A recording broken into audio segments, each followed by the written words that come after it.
দিয়েছেন। বিশেষ করে মুফতি মাওলানা ফজলুল হক আমিনী রাহিমাহুল্লাহর মতো এরকম একজন বিজ্ঞ উদার ইসলামী আন্দোলনের রাহবারের জীবন কর্ম আলোচনার সাথে দাঁড়িয়ে দু একটি কথা বলার সুযোগ করে দিয়েছেন। ইসলামী ঐক্যজোটের প্রতি বাংলাদেশ জামাত ইসলামীর পক্ষ থেকে অভিনন্দন, কৃতজ্ঞতা এবং শুকরিয়া আদায় করছি। সম্মানিত উপস্থিত ভাই এবং বন্ধুগণ,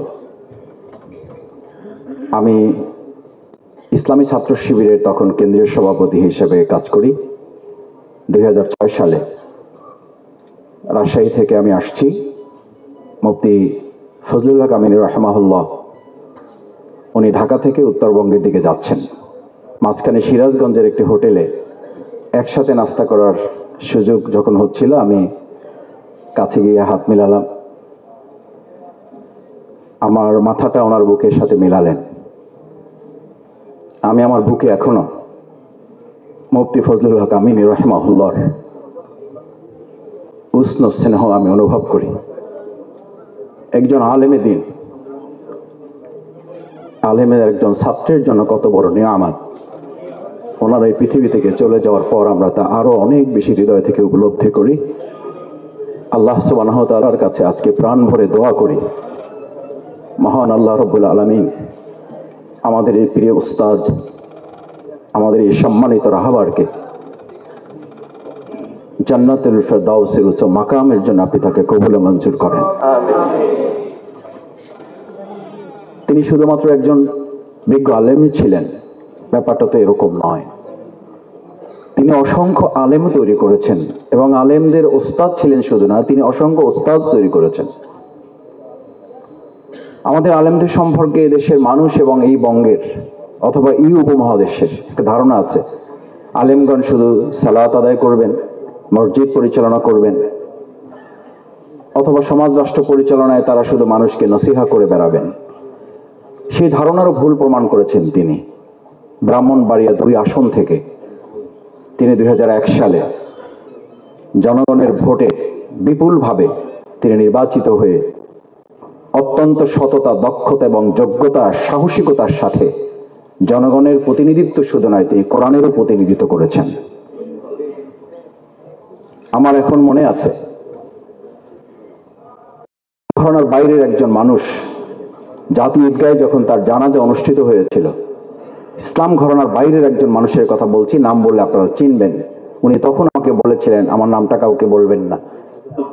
আমি বললাম কি বলতে চান? বলছেন মাসুদ ভাই, মুফতি আমিনী রাহিমাহুল্লাহর আজকের জানাজায় আমার কাছে মনে হয়েছে এখানে শুধু দুনিয়া না, আল্লাহ তাআলা অসংখ্য ফেরেশতা এই জানাজায় সম্পৃক্ত করেছে। আপনাদের নিশ্চয়ই মনে থাকার কথা, ওই জানাজা শুধু মানুষের জানাজা আমাদের কাছে মনে হয়নি। কেউ বলতে পারে না এখানে কতজন লোক হাজির হয়েছে। আমাদের সেই সময়ের পত্র পত্রিকাগুলো এটা উল্লেখ করেছে, ইতিহাসের ঐতিহাসিক একটা জানাজা হয়েছে। এটা কেন? এটা ব্যক্তির প্রতি ভালোবাসা নয়। আমরা ইসলামী আন্দোলনের লোকেরা ব্যক্তি তৈরি করে না। আমাদের প্রতি তাদের একটা ভুল ধারণা আছে। তারা মনে করে মুফতি ফজলুল হক আমিনীর মতো ব্যক্তিদেরকে হত্যা করলে অথবা তারা পৃথিবী থেকে চলে গেলে ইসলামও বোধহয় চলে যায়। আমাদের মাওলানা মতিউর রহমান নিজামীর মতো লোকদেরকে ফাঁসিতে ঝুলালে বোধহয় ইসলামও ফাঁসিতে ঝুলে যায়। আমাদের আজকের এই দিনে 2012 সালের আজকের এই দিনে 2013 সালের আজকের এই দিনে শহীদ আব্দুল কাদের মোল্লা ভাইকে ফাঁসিতে ঝুলানো হয়েছে। আমরা ব্যর্থহীন কণ্ঠে বলি মুফতি ফজলুল হক আমিনী রাহিমাহুল্লাহ অথবা আমাদের শহীদ আব্দুল কাদের মোল্লা ভাই পৃথিবী থেকে চলে যায়, তারা ব্যক্তি চলে যায়, তাদের আদর্শের সমস্ত শক্তিতে গোটা পৃথিবী আরো কয়েক গুণে বলিষ্ঠ হয়ে যায়। আমাদেরকে ফাঁসিতে ঝুলিয়ে আমাদের আদর্শকে ফাঁসিতে ঝুলানো যায় না। এই কথাটা যতবার আপনারা ভুলে যাবেন, যত ষড়যন্ত্র আমাদের বিরুদ্ধে করবেন, এই দাড়িওয়ালা টুপিওয়ালা পাঞ্জাবিওয়ালা তত বেশি ঐক্যবদ্ধ হয়ে আপনাদের সমস্ত ষড়যন্ত্রের বিরুদ্ধে দাঁড়ানোর জন্য আমরা দাঁড়িয়ে যাব। আমাদের ভাষ্য ইতিহাসটা থেকে ভয় দেখাবেন না। তারা টার্গেট করেছিল দাড়িওয়ালা টুপিওয়ালাদেরকে, কারণ তারা জানে বাংলাদেশের স্বাধীনতার সার্বভৌমত্ব রক্ষার জন্য এই দাড়িওয়ালা টুপিওয়ালারাই তাদের প্রধান বাধা। সম্মানিত ভাই এবং বন্ধুগণ, নেতৃবৃন্দ কথা বলবেন। আমি আপনাদের শুধু দুটো আহ্বান করে আমার বক্তব্য শেষ করতে চাই। এক নম্বর হচ্ছে, ভাইয়েরা, আমরা আজকে এখানে যারা আছি, আমাদের এই প্রিয় মাতৃভূমি বাংলাদেশের সমস্ত মানুষের আজকে সবচেয়ে বড় জুলাই আগস্টের গণ অভ্যুত্থানের ছাত্র জনতার কি আশা প্রত্যাশা ছিল, কি ভূমিকা ছিল তাদের মূল ভূমিকাটা ছিল তারা কি চেয়েছে? তারা উই ওয়ান্ট জাস্টিস চেয়েছে। তারা বৈষম্য মুক্ত একটা বাংলাদেশ চেয়েছে, বৈষম্যহীন একটা বাংলাদেশ চেয়েছে।